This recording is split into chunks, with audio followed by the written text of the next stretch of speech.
Welcome everybody. I'm excited to be here. This is my, I think, third time presenting at Tech Alley. Normally my colleague Rachel Gomez has this spot, but she is out of the country right now, so I'm filling in for her. But we both work for the Nevada Small Business Development Center, which is hosted by UNLV. So we're both faculty members over there working in the Office of Economic Development, helping small businesses. This is a presentation that I've given before in other places. I will say up front, it is geared towards your small businesses, but the principles of the presentation are applicable to any kind of business, whether that's a mom and pop or, a startup. So I figured this would be fun to talk about today. So yeah, content marketing. Okay, so we are funded primarily by the Small Business Administration. This is the slide I'm required to go through. But anywho, the Nevada Small Business Development Center, like it says up there, is a statewide resource for business assistance. We are no cost and confidential, so anytime you meet with an advisor or take any of our trainings, it's all confidential. The only caveat is we do report data back to the SBA so we can show impact, continue to get funding, and then continue to help impact our local communities. So our website is there, as well as our phone number, and I also have cards up here, so if anything sounds interesting to you, if you'd like to engage with either the SBDC or UNLV any further, send me an email. It's my full-time job to help you guys. Okay, so that's me. I need to update my headshot a little bit, but yeah, so I'm a small business advisor. I specialize in marketing and also the outdoor industry, which again, like I mentioned, I'm glad you came in and sat down because I'm interested in your business. But yeah, so I have a lot of experience with digital marketing with the SBDC and outside of the SBDC. That's primarily been my work experience. And yeah, so I'm really just I geek out about branding, I geek out about content creation, so I'm excited to give this presentation to you today. Okay, so here's our agenda. We're going to define what content is. We're going to talk about how do you decide what kind of content works for your business or your product or your venture, or however you want to define that. We're going to talk about the purposes of content and how you can best choose what purpose works well for your business. We'll talk about organic versus paid advertising or content. I'm going to go over some tools that you can use. I try to incorporate as many free tools as I can, because if we're bootstrapping or if we're, spending our money in other places, it's nice to not have to spend money on subscriptions that we don't need. And then lastly, I'll go over some general tips to keep in mind when you are creating content for your business. Okay. Oh, and I do tend to go a little bit fast, especially since I've given this presentation before. So if you have questions or if you want to chat about something, just pop your hand up and we can kind of dialogue. So just keep that in mind. Hello. All right. So what is content? Essentially, content, it's kind of nebulous, but when you boil it down, content is media that people can engage with, right? So examples are photos, videos, music, podcast. Your website is a form of content, social media posts, movies, blogs, everything and anything, right? There are tons of variations of content all across the internet. And you could argue even offline, right? So if you open up a book and you're reading the text in a book, that's content. Same goes for magazines. So really, content can be just all encompassing, but what we're talking about today, I would say primarily is going to be online content. I don't do a lot with traditional marketing, but and I would guess that probably a lot of businesses are steering away from that, especially if you do have small marketing budgets.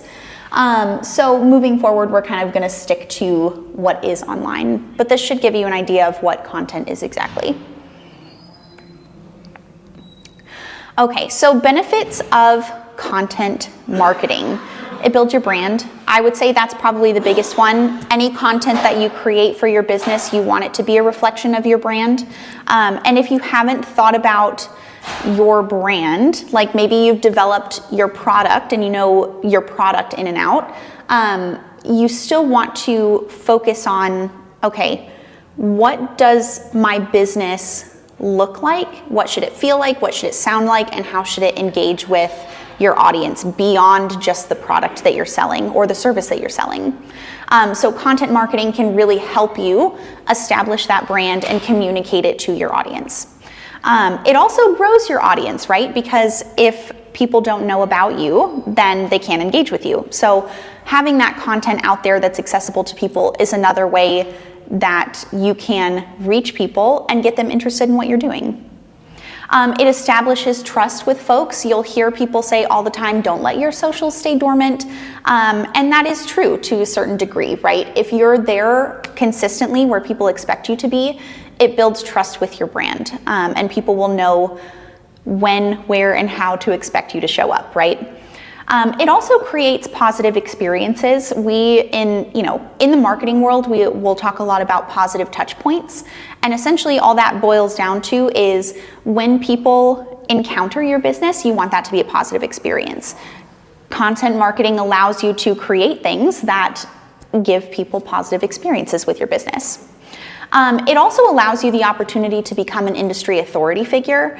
And would be a little pompous for me to say, like, everyone should be an expert in their given field, right?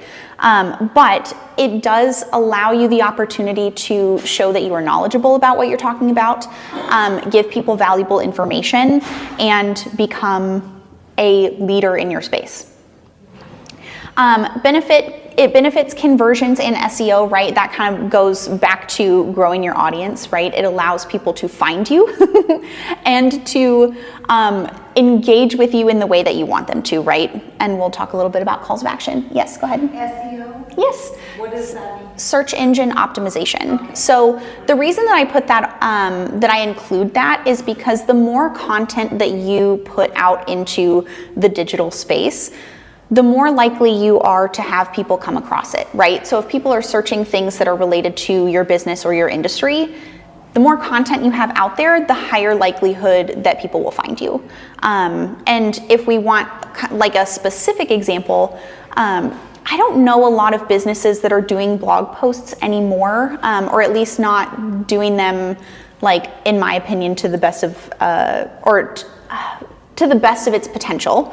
But websites or businesses will post blogs on their websites so that when people search, for example, how do I fix a tire on my bike?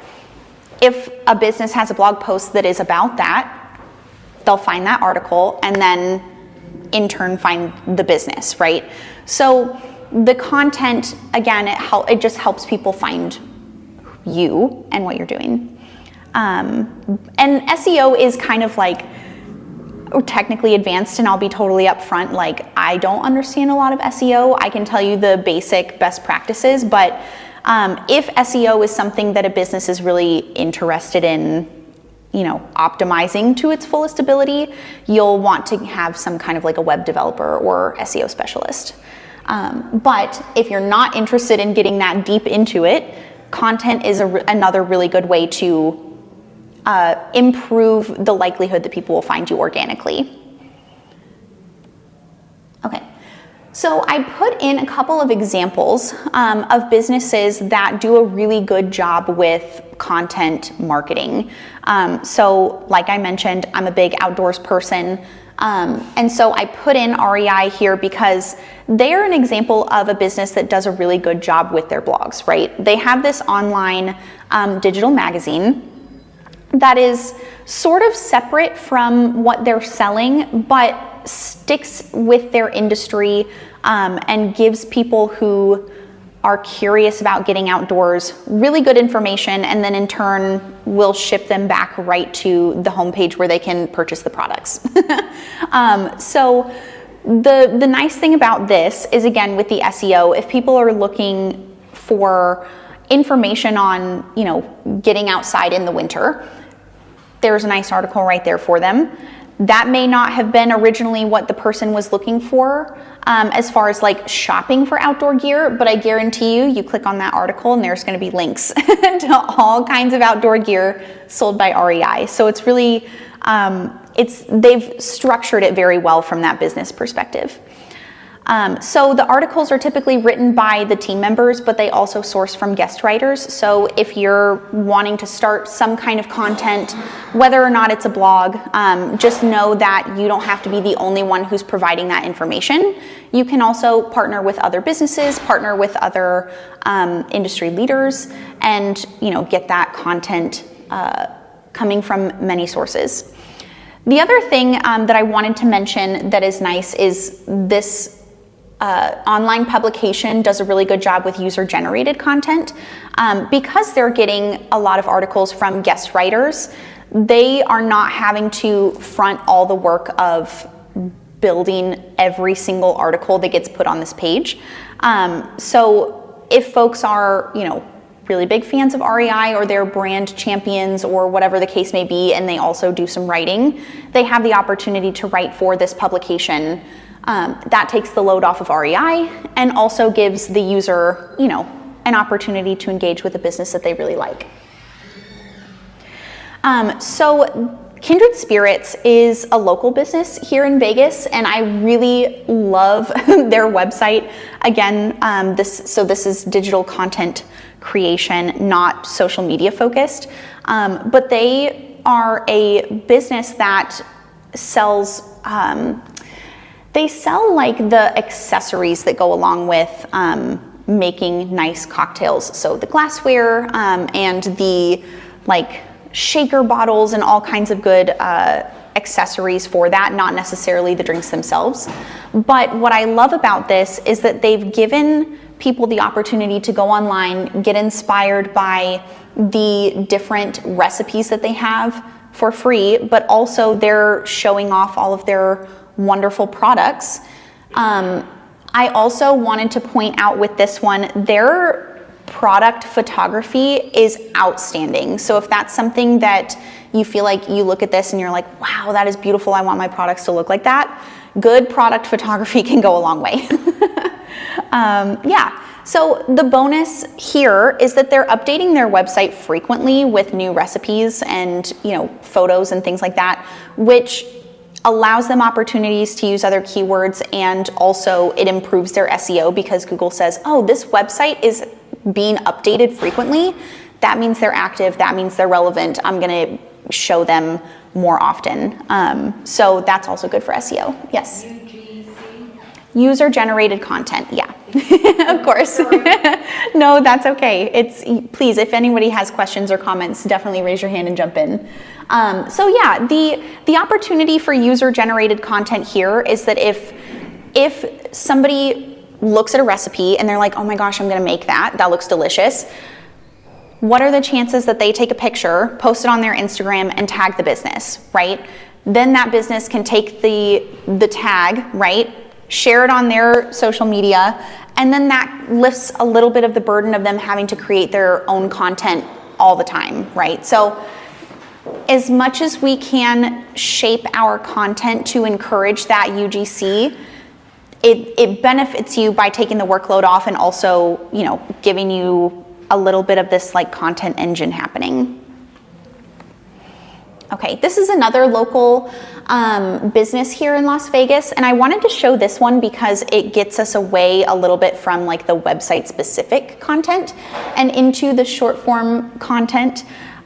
So this business does a really good job of putting out videos, short form videos that feature their products and their, the things that they sell in really fun and trendy ways.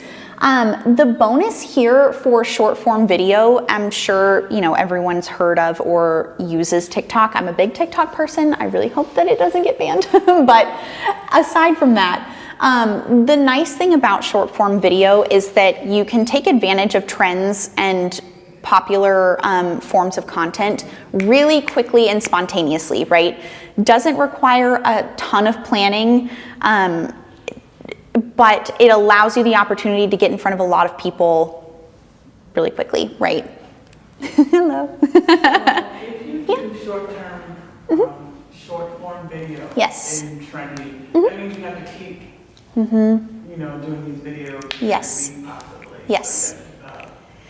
Yeah, and that is, we'll kind of get into like how you can make that a little easier on yourself. But I will say for sure with short form content, when you're talking about TikTok or even like Instagram Reels, the turnaround time has to be really fast. It is hard to plan that kind of content in advance. So that's, we'll get into it a little bit later, but definitely we'll have to assess like the pros and cons of what is your product, what does your timeline look like, what does your energy capacity look like, and kind of decide what works best for you. Yeah. Okay.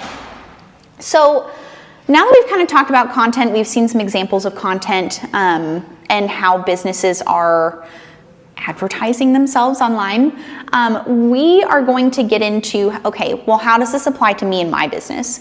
How do you decide what to create? First things first, and this goes with really any kind of marketing, like period, not just content marketing. We need to decide or figure out who is our ideal customer, who's our target market, because that's going to have a big impact on what kind of content you're going to put out, because different things appeal to different people. So that's step number one. Who are we going after? If typically people will break it up into like generation segments. So if you're targeting like a 60-plus-year-old market, your strategy is going to look a lot different than if you're targeting a 20 to 30 segment, right? Just because they engage with content in different ways. So it goes beyond just the generational segments. But that's typically what you'll hear a lot, is people kind of breaking it out into that kind of group. So who's your ideal customer or client? Next up is, what platforms are you already using? So if you already have an established social media account or profile for your business, we don't want to build a plan that's going to have you start completely from scratch, right? If you are a new business and you don't have those accounts yet, you have a little bit more freedom. But if you're already pretty solidly active on a certain platform, then we want to take advantage of what you've already built and how you've already spent your time, unless that's really counterproductive to what you want to do. But typically that's not, I would say, an issue. So if you're already pretty active on a platform like LinkedIn, we don't want to scrap that and then jump to TikTok or Instagram Reels, right? If you already have put time and effort into building your LinkedIn community, we want to maximize what you've already done.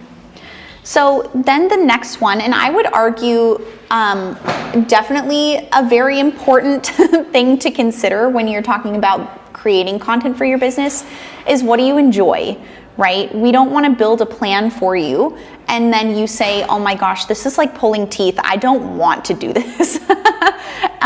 Because then you won't do it, and then what's the point, right? Yeah, go ahead. What about software that pushes it out to different platforms all in one go? We'll talk a little bit about that as well, yeah, later on in the session. But when you're creating the content, right, like you are the one who has to take the pictures, you're the one who has to create the videos or type the copy, unless you're going to use ChatGPT, and that's a whole other thing.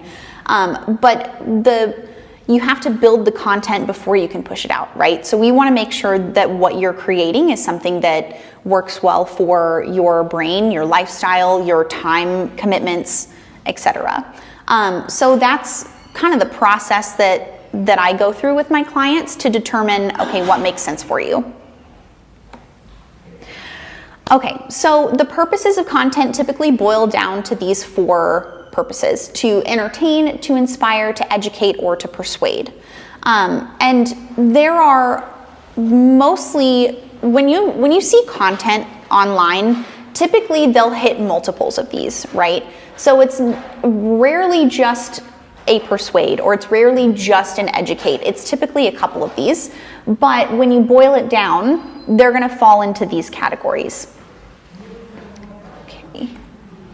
So I do have some pop quizzes. I'm not gonna bore you with all of them, but just for the one, I would like for you guys to just kind of take a look at this article that I did pull from the REI Uncommon Path and see where you think this falls, right? So we've got using upcycled materials to protect the planet.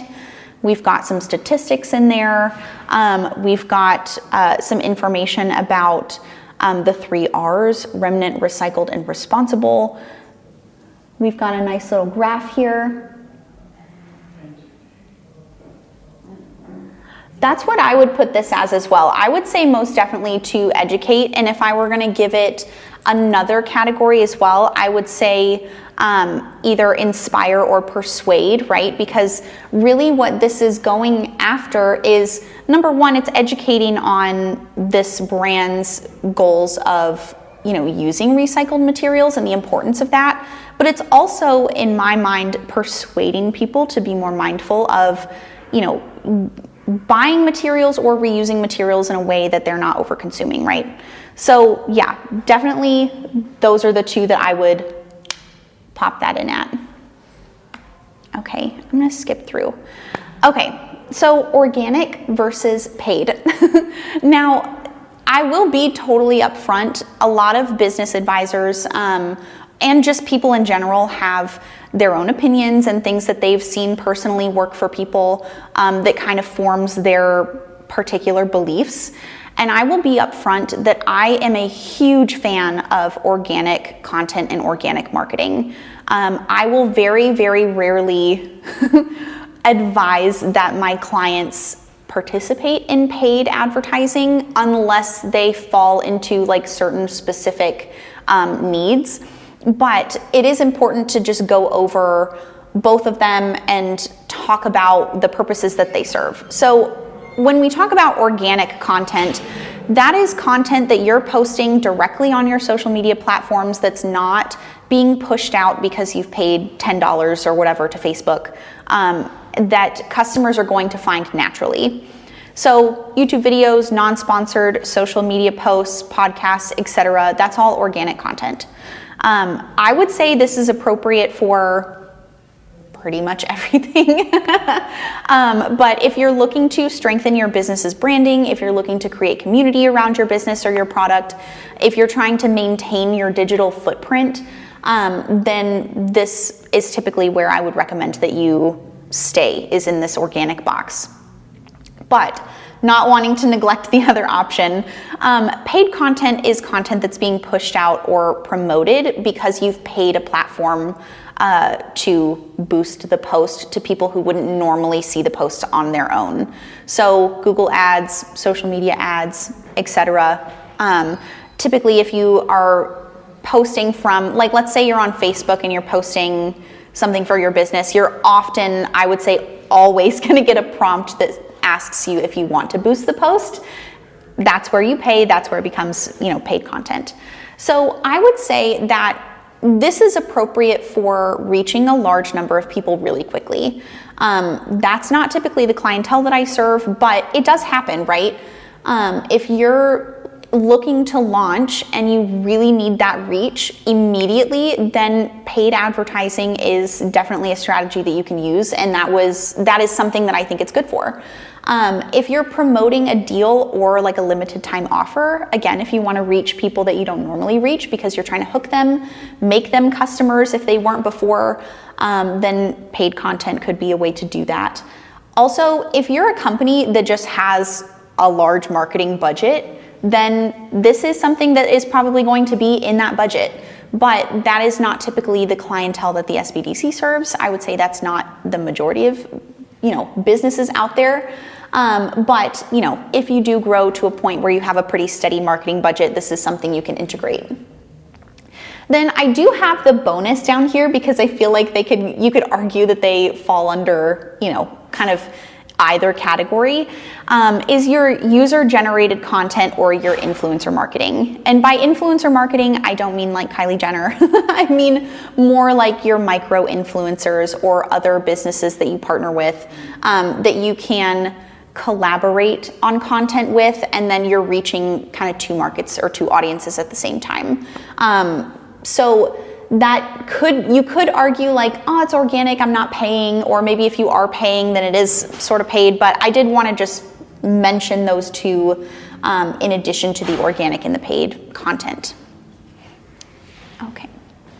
So let's say you've gone through the process, you've decided, okay, I have gone through the first 3 steps, I've kind of decided what I want to create.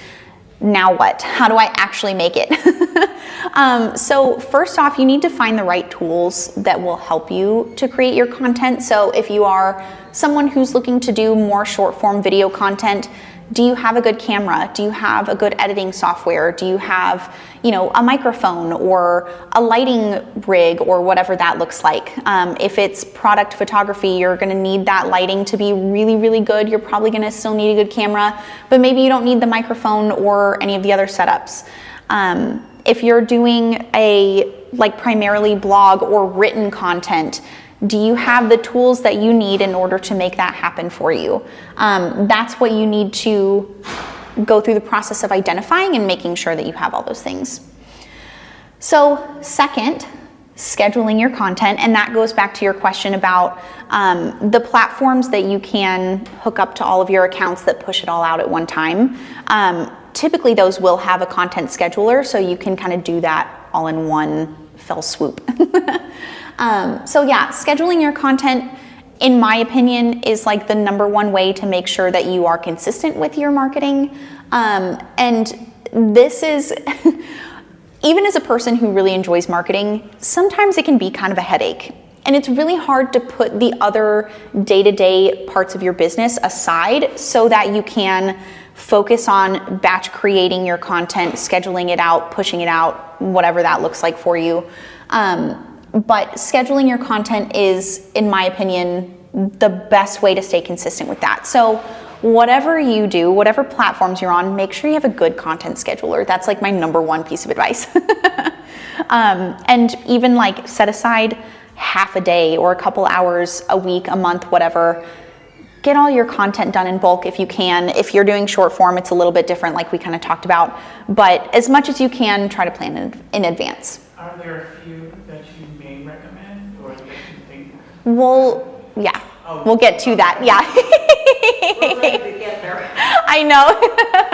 Yes, I feel like this is good for me because I'm leading you down the right path, right? Okay, perfect.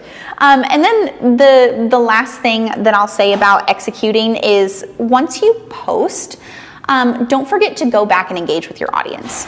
And I will say, as far as my own personal experience with marketing and social media management, I'm not great at this piece. I'll be totally upfront. It's very, very easy to set it and forget it, right? Like, okay, it's posted, I'm totally done with it.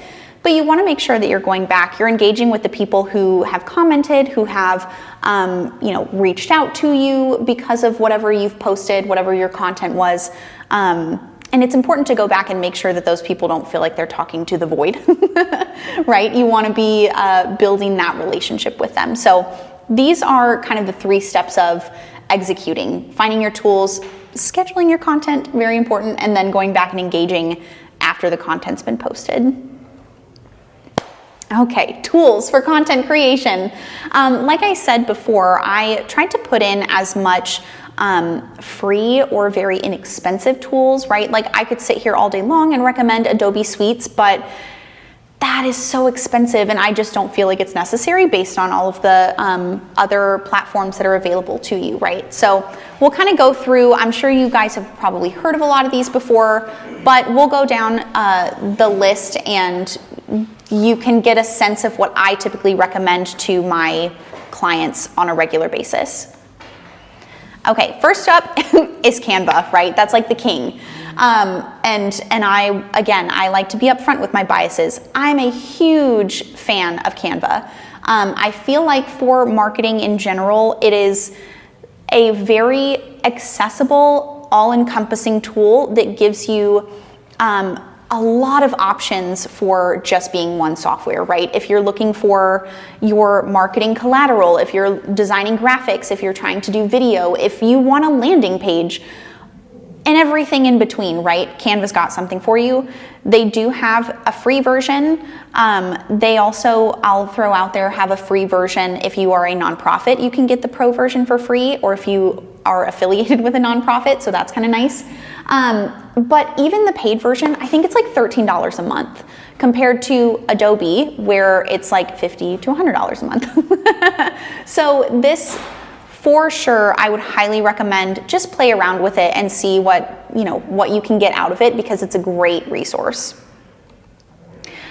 So if you're looking for photos, right, which I do often, especially when I'm making presentations, Pixabay is a really great resource for you to get royalty-free like stock photos that you don't have to worry about, like, oh, does this belong to someone? Am I using this legally? Am I, infringing on anybody's copyright or whatever?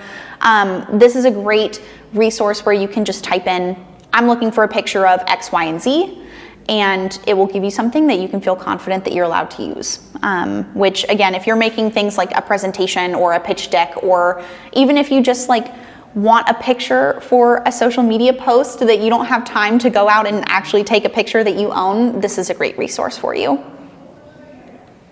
Okay, and then this one, I will say I use this every single day. It's a great plugin. I just have it linked up to my, my Google Chrome.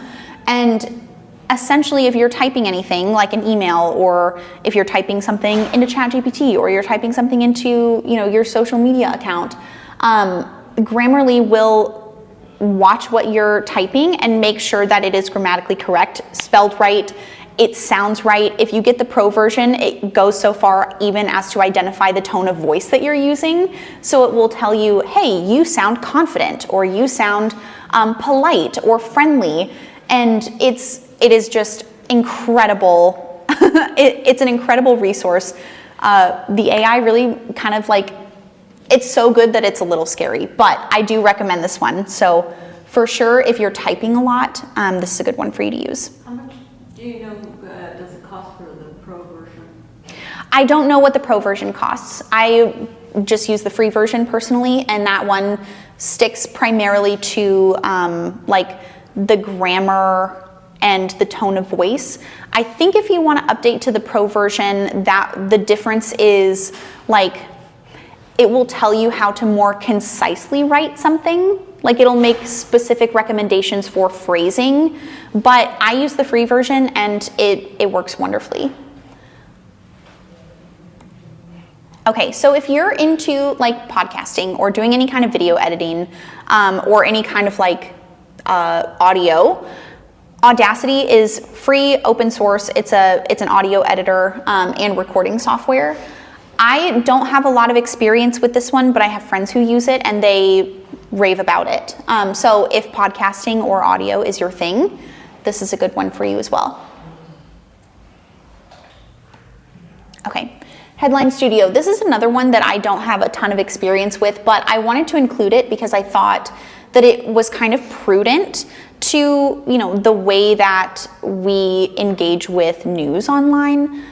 If you're writing any kind of articles, or if you're, featured on any publications or whatever the case may be, this will help you to write headlines that are optimized for SEO or getting really good traffic, or, however you want to say that. So I wanted to include it because I know that that's kind of popular, especially here in the Vegas community. I feel like people, in the tech space or in the business space, there's often, articles that are featuring certain businesses or thought leaders and things like that. So, yeah, this one was an interesting one to me. Okay, scheduling your content. And if you want any, if you would like to see this presentation afterwards, just take my card right there and I can email it to you. Because I know there's tips and there's tools and things that you may want to reference later. So yeah, just send me an email and I'll send it to you. Okay, scheduling your content. This, again, super duper important to make sure that we're being consistent with your business marketing efforts, because what we don't want to happen is, you post consistently for a week or 2 or 3, and then you're like, oh my gosh, I'm exhausted, I don't want to do this anymore, and then you fall off the map and people think you're out of business. Or people think, oh my gosh, something's wrong, they haven't been on social media for X, Y, and Z amount of time. And we don't want to accidentally give people that impression if that's not what's happening, right? So if you start a schedule of posting content, we want you to be able to stick to it as much as possible. The other thing that means is up front, pick something you think you can do. We don't want you to go hot out of the gate trying to post every day or every other day or whatever if that's not manageable, right? So even if you feel like it's not enough, if you think that you could consistently post once a week or once every other week, being consistent is better than trying to post a lot of content. Okay, so scheduling tools. There are a ton of them out there. Some are paid, some are free.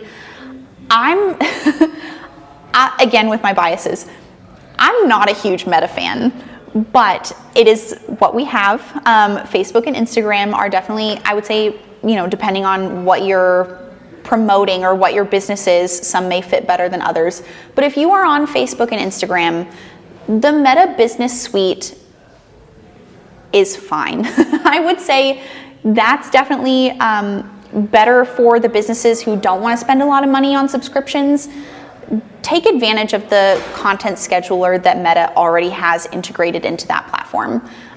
If you are using things like LinkedIn or X or any other kind of social media that doesn't fall under Meta, you may need to subscribe to a content scheduler because Meta won't post to any other platform other than Meta platforms. But if you're using, one or the other or both, the Meta Business Suite is fine. So I listed a couple of other schedulers. So like Hootsuite, Canva Pro has a scheduler that I absolutely adore. Again, I'm a big fan of Canva, but they do have an integrated scheduler there. CoSchedule, Sprout Social, you can find a ton of them. There's a lot that exist. So it's really just about finding one that works best for you, works best for your business. Some are intuitive to certain people more than others. If I were going to make a recommendation, Canva Pro and Meta Business Suite. So, yeah, go ahead. Does Canva Pro post to LinkedIn as well? I think so. Yeah. I've had it for years, but I didn't realize that. It's wonderful. Yeah. I mean, I think that they do post to I want to say that they post to every platform that I know exists. I don't post a lot to LinkedIn, so take that with a grain of salt, but it's the scheduler that Canva Pro has is pretty extensive. So yeah. Yes. Okay, with the schedulers, Mm-hmm. what I post on LinkedIn is definitely different from what I post on Instagram. Yes. Even different from Facebook. Will it allow me to schedule different types of posts for the different platforms? Yes. If it's a good scheduler, then you can customize the posts that you're putting on whatever account. You can even unclick accounts that like maybe you want it to post to a singular one and not to your others. You have, again, if it's a good scheduler, it will allow you to do that.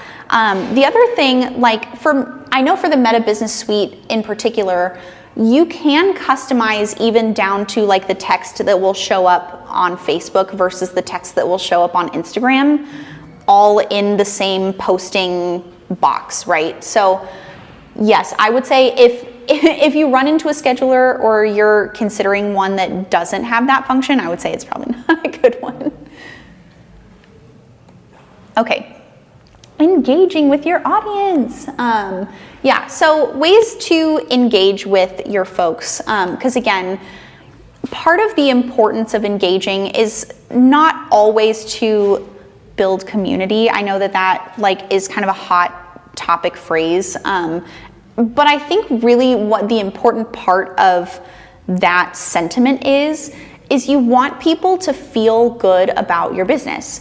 And engaging with folks is really an important way to do that. So responding to comments, if someone's taking time out of their day to write you something nice, then it's important to engage back with them. That doesn't necessarily mean the ones that are not so nice, but that's kind of another a can of worms, right? If somebody creates content and tags your business in it, it is really important to share that because we want them to make sure that they know you see them and you appreciate them and the time that it took for them to buy your product or use it or make the content and then, post it. So we want to make sure that we're celebrating those folks who become brand champions for you.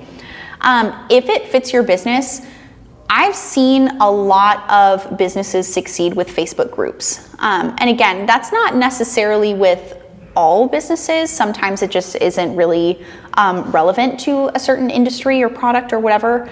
But I have seen businesses become incredibly successful by utilizing Facebook groups, particularly let's think about if you're a race director and you have, a certain number of popular races that people participate in, creating a Facebook group where people who participate in those runs can gather and talk about, oh my gosh, the, person with the sign at mile 3 was hysterical. Did anyone else see that? Or they post pictures of, they're finishing the race or whatever. That creates a lot of positive content around your business that you don't have to physically go out and do, and it gives people, the warm fuzzies. So if it's something that you feel like could fit your business, I definitely recommend thinking about it because it's a great way to kind of give people positive vibes. Asking questions and then the calls to action on your content posts are also really important because we want people to feel like they're part of the conversation. Calls to action, super vital because you may put out a piece of content that is super valuable and it helps people solve a problem, answer a question. Maybe they learn something new, or maybe they're just entertained, kind of going back to those 4 pillars. But if they don't know what to do after that, or if you don't prompt them to do something after that, then they just scroll right by. And maybe it made their day better, but that didn't do you any benefit as far as conversion, right? So telling them at the end of your post, hey, go to our website for more information, or contact us for more information, or like the post if you found this to be helpful. Those types of reminders are important to make sure that people are not just consuming, but they're engaging. Oh, excuse me. So yeah, engaging, super important. We want people to have the warm fuzzies about our business.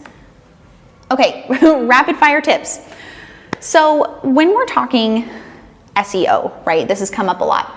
We want to aim to produce content for topics that people are searching for, right? So harkening back to my outdoor industry experience, right? A bike shop may want to post a tutorial on how to repair a tire on trail, right?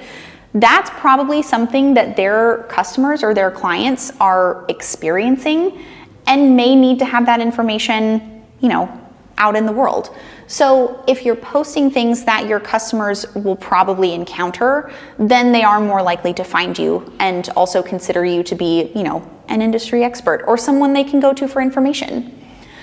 So that's kind of what we want to keep in mind when we're creating content is, what are people interested in? What are they searching online for? And how can I help them or provide them valuable, information? Use one idea to create multiple pieces of content. Oh gosh, I hit the mic, sorry.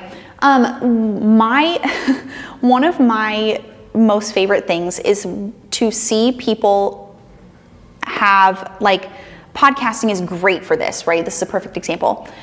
They will record a podcast, right? They'll have their audio, they'll have their video, and then they take that long form content, they post the long form content, but then they'll take it and they'll chop it up into little bitty pieces, and they'll have 10 different pieces of content that they can continue to post over the course of a month, 2 months, etc., all from one session of recording, right? It's trying to take what you're producing in a certain period of time and using it in as many ways as you can. I've also seen people who record podcasts take that and make it a written transcript, and they post it on their website in a blog form. That's great for SEO, right? Because now you're taking everything that was said auditorially and you're putting it in written form to boost, the likelihood that someone will find your website. It's incredible. So taking your ideas, even if it's like, okay, I think I want to talk about this, try to use that idea to create as many pieces of content as you possibly can. It saves you time, it saves you brain power, and it keeps your idea bank from shrinking really fast. So next up, include a hook in your content. We're kind of going back to like 3rd grade English class, right? Put yourself in your customer's shoes. What would entice you to keep reading? And something that I think is, sorry, time check. Oh yeah, we're good.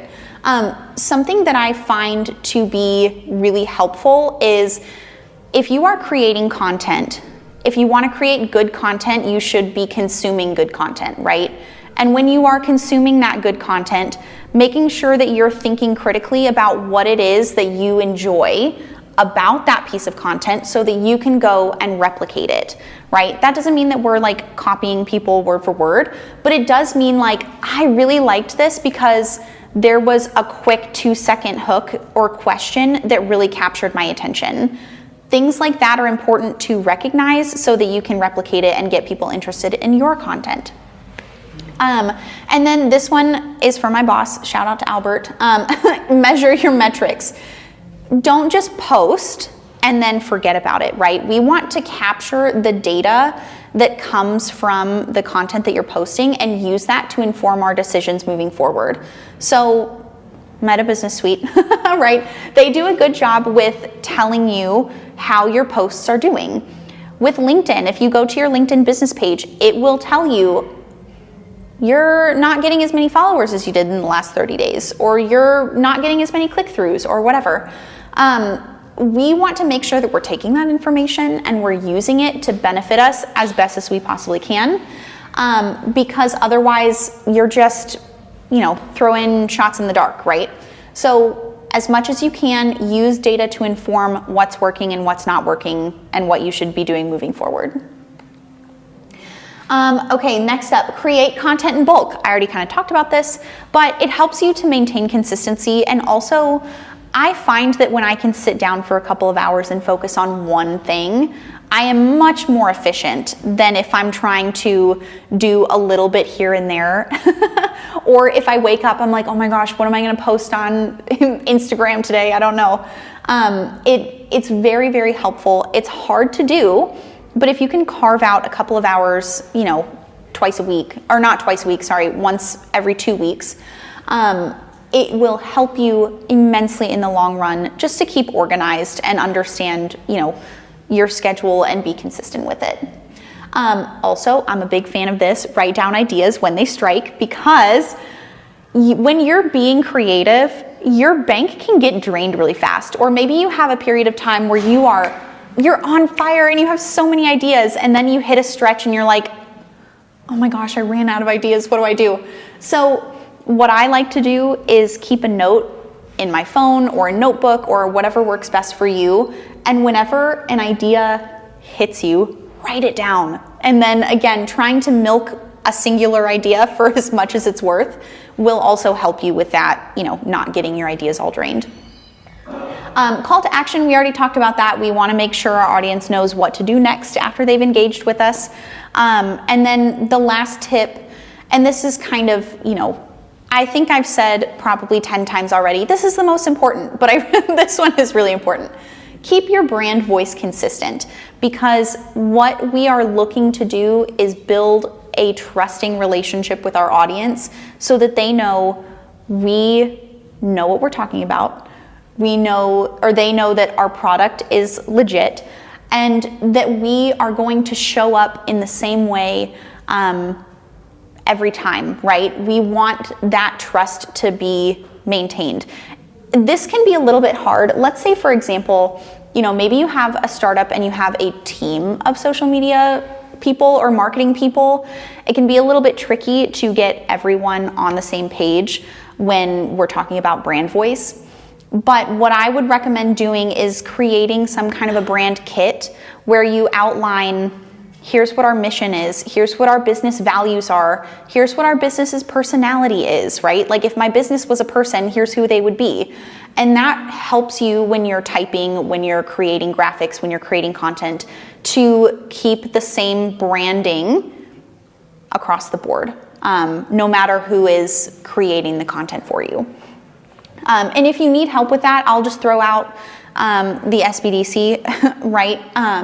We have resources that can help you put that together, and that is like my favorite thing to do, is work on businesses branding. So if this one feels a little bit tricky for you, grab a card and send me an email. It's all free, and it's, you know, it's my full-time job to help businesses at no cost. I won't take your money. So so yeah, brand voice, super important, and the SBDC can help you with that.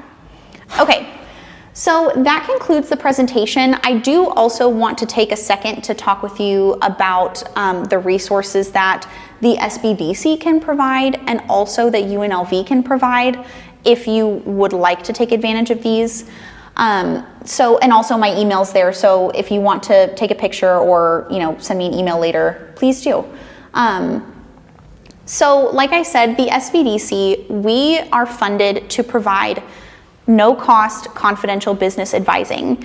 And that covers a lot of things, but related to what we've just talked about right now, marketing, you're gonna get matched with me because I'm the marketing person in our office, but we can help you with designing your website or getting a content plan or trying to figure out what your branding is or who your target audience is. We can even help you with things like market assessments, right? So if you're looking for data on a certain industry that you're in, let me know, because we can pull those reports for you for free. And if you try to buy them yourself, they're an arm and a leg, right? So definitely take advantage of that. If you're looking to either break into or know more about the industry that you're in, please let me know and I can pull that for you. So I would say they're like industry reports. So those can look a lot of different ways. That would be things like BizMiner or IBIS World, these big like global databases. The UNLV library has access to all of those reports that I can access because I'm a faculty member. But let's say, you know, you were just interested and you wanted to go buy them yourself. It's very, very expensive. So definitely take advantage of that. And then we do have a suite of marketing interns who are students at UNLV who can help you with more hands-on web development, or, you know, looking through your existing social media accounts and saying, you know, here's what it looks like to me, here's the recommendations that I would make, and then you and I, me as the advisor, can talk about how we implement those recommendations. Really the whole gambit. So if marketing is something that you're struggling with, then please let me know, because we're here and we're, you know, interested in helping the business community here in Vegas and the startup community. Let's see, I think, oh, and maybe marketing is not where you really need help, but maybe you're looking for help with like bookkeeping, business plans, I don't know, exporting even. Those are all things that we help with as well. And you can find out more about the services that we offer at our website. But really, if you're just stuck, anything that has to do with business, let us know and we can find out how to help you. So yeah, that concludes my presentation. If you have questions, I'll be here for another 20 minutes. Oh yeah, yes, please take a card also if you would like to touch base with me later. And thank you.